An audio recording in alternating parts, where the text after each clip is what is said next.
What's going on, guys? My name's Mitch Robs, and today we're going to be doing something a little bit different. So we're going to be continuing my trapping series type of thing, but to actually be able to defeat your Husks, you need to know your Husks.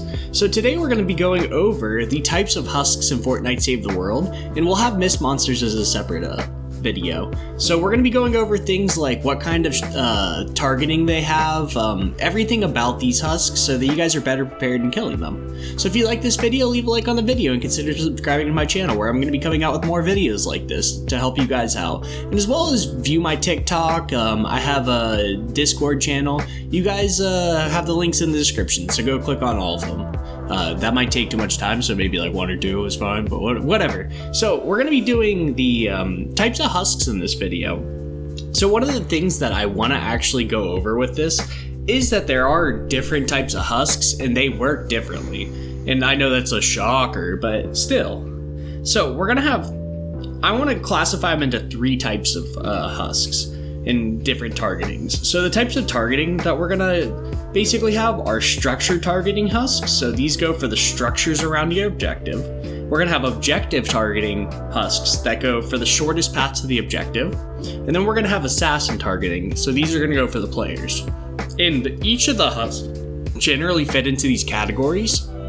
Some will fit into one category until they reach their objective, and then they'll go into another category, and we'll go over that as we go. So the first type of Husk that we're going to go over is just a regular Husk, right? It has low HP, normal movement speed, low structure damage, and objective targeting. So it's going to target the objective and not the walls around the objective, and it'll go straight for it. Realistically, these are just the easiest Husks to kill in the game besides Husklings. So the next one we're actually going to go over is Husklings, and these have the lowest HP of the Husks. They're really fast moving and can jump up one tile high, and they jump towards you, and they have assassin targeting, so that means that they're going to go after you instead of the objective. We're going to have Husky Husks. These are just fat regular Husks. They have high HP, slow speed, medium structure damage, and they are objective targeting, so they're going to go straight for the objective. They're just a fatter Husk, and that's about it with them. Now we have a Riot Husky. Riot Huskies have high HP, about the same as a Husky, but they have a fucking refrigerator door. The refrigerator door blocks all bullets, except for certain piercing weapons like xenon bows and stuff like that. But it blocks all bullets, and they have really slow movement speed, but they also do high structure damage. It's about 10 times higher than that of a Husk, so these are really, really, really scary if they're going for your walls around your build. But their invincible shield blocks frontal attacks, and they have objective targeting, so they're going to go straight for the objective. So best way to deal with them is kind of either hit them from above, or if you have precise aim, you can shoot through their window, which is pretty hard, or just kill them with traps or shoot them from behind, Alright, so the next one we're going to go over is a Sploder. These have high HP, really slow movement speed. They have medium structure damage when they melee it, but they also have a propane in their hands. And that propane, when it explodes, it does a lot of damage to your structures, really, really super high damage. And it does it in AoE, so it can infect more than one structure. So the thing about this is there's a lot of things that go on with the propane Husk, right? So a propane tank can get ignited by shooting bullets at it and stuff like that. And when you shoot bullets at it and it lights on fire, it goes off after a certain amount of time. All right? Also, there's the thing about propane Husks and Sploders that when you hit them with a trap, when they're lower than 33% HP, they're going to self-detonate in your tunnels, which is just an asinine thing. But Epic did that to prevent, I don't know what they did it for, to be honest. I think they just, because they don't drop their propane on death anymore because it caused lag, they just decided to give it another arbitrary thing. But anyways, so that propane ignites when they get 33% health, and it goes boom. Sound walls are able to make the propane Husks dance, and they're going to drop their propane off of them, and it'll be on the ground. Once they die, that disappears, but that's one way you can counter them. as well as there's a couple other things. This deserves like its own video, but basically they're going to be structure targeting if they have the propane in their hand. So they're going to throw the propane at a structured target, and you can counter them with anti-airs if they're throwing it. But after that, they're objective targeting. So they're going to go for the walls around your objective, and then they're going to go for your objective after they throw their propane. The next one we're going to be talking about is the pitcher. So this has really low HP, and it throws a slow-moving projectile, a bone, and it does low structure damage, and they're assassin targeting. They're like the less steroided Gunslinger. I know we haven't gone over Gunslingers yet, but pitchers really ain't shit. They just throw a lot of projectiles, and they're pretty easy to dodge. We have Beehive Husks next, and these are just regular husks, but they have a beehive on their head. And that beehive actually gives them 20% damage reduction when they have the beehive on. So that's kind of annoying, but not really. They still have low health. You can remove that beehive by shooting their head. So if you shoot their beehive, it'll get knocked off and they don't have that damage reduction anymore. They also leave a trail of lingering bees, and if you're standing in those bees, you're going to take ticks of damage, and it's actually pretty significant damage. When they do leave that trail, though, if they walk through like a tunnel with a gas trap, that gas will actually remove the bees from the tunnel. So that's kind of a unique thing with the gas trap. We also have a gunslinger or a zapper. It goes by 2 different names, but basically their ranged attack, they're kind of like a pitcher, but they are hit scan instead of projectile. So they have this, I'm not going to say wind up, but they have a little charge up and then they shoot you. They're kind of annoying. They have aimbot. Simple enough. But they have a medium HP, very low structure damage, and they're assassin targeting, so they're going to target you. Also, going back to the Beehive Husk, that's also just going to be a regular objective targeting. All right. The next we're going to talk about is the Lobber. And there's 2 types, right? There's a Beehive one and a purple throwing Lobber. And they do different things. Both have low HP. They are low melee structure, so if they're going to walk through a wall, it's going to take them a while to break that wall. And they throw skulls. Now, one of them throws a beehive, and one of them throws a skull. So we'll go over the skull one first, the purple one. And these are structure targeting. These are going to target structures around your amplifier. And they have really high structure damage when these purple lobber skulls actually hit. So it actually can cause a lot of damage to your objective defense. They can throw from about 9 tile radius out from your structure, so you want to make sure you either take them out or have anti-airs to counter them.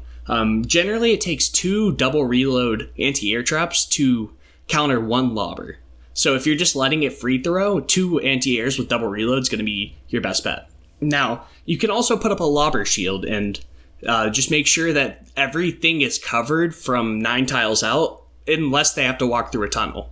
So that's how you counter lobbers, is anti-airs or a lobber shield. The other thing are bee lobbers, and these are going to be assassin targeting, and they're going to go after you. What they're going to do is throw a beehive, so like the beehive that was on the Beehive Husk's head, they're going to throw those, and it's going to leave a radius of bees around. And you can destroy that beehive by shooting it, and the bees will go away. They don't do structure damage with their beehives, and the beehive is destroyed when you shoot it, so, like, honestly, they're okay to have around, right? You throw up a couple anti-air traps around, and they actually don't do any structure damage, so, like, they're cool to have around. They just chill. They throw their little lobber beehive, and we're good. The other type of husk in the normal classification of husks is the Nurse Husk, and wow, I hate the Nurse Husks with a passion. They heal husks in a 1-tile radius, and they path to the nearest damaged husk. So they'll ignore your structure and everything, and they'll go to the nearest husk that's damaged, and they'll just heal it up, right? Other healers can't, or other nurses can't heal other nurses, but their healing can stack on regular husks, I believe. Don't quote me on that, because I just can't remember at the moment, but whatever. But they have medium HP, but they can heal really quickly, so it's actually kind of annoying to take them out. So this is one of those things that counters lower power level players. It's like you just can't kill a Nurse Husk if you're lower power level and using like the wrong equipment. You kind of have to like use really high burst damage to actually kill them.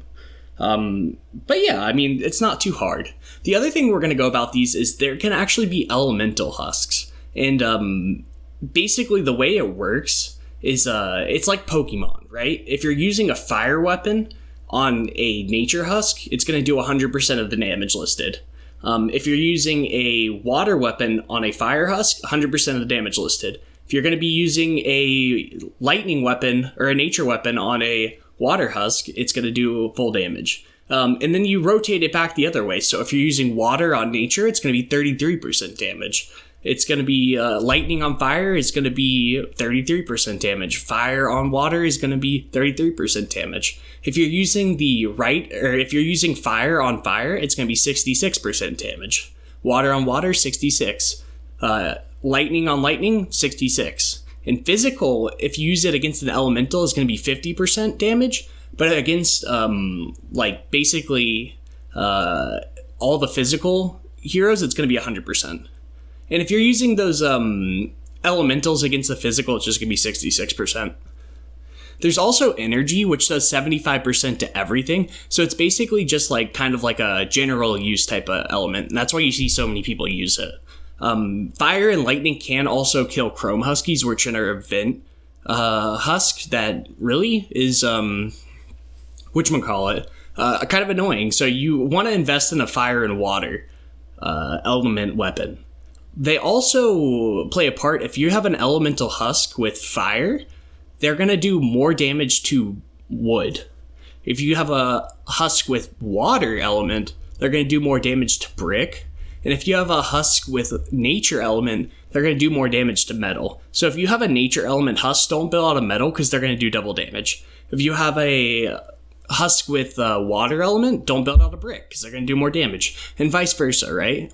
Generally, you want to build out of metal unless there's nature husks.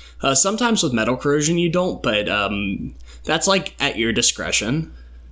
But yeah, I mean, each of those is kind of a thing, right? Physical are going to be the easiest things to kill because you can use your physical weapons, and they just have a higher damage additive built into the physical perk. But yeah, I mean, that's an overview of the elements. It's really just like Pokemon. If you guys have ever played that, certain things counter other things, and certain things don't really do anything special to others. So yeah, that's basically it on the elemental thing. So that's all the generic husks. There's event husks as well. I'm not going to go over all of them right now. There's chromes, and then there's love lobbers and stuff like that. Those are special event ones, and I mean, as they come around, you'll learn more about them. But honestly, there'd be a lot to go over in this video with that. So I do hope you guys enjoyed this guide, and I hope you guys understand a little bit more about the husks and what you have to prepare for each of these husks. We'll go over mist monsters in another video, and that'll be coming up soon. I just have to write it. But yeah, I hope you guys enjoyed this video, and this was a long time with one take, so I hope you guys enjoyed it. Peace.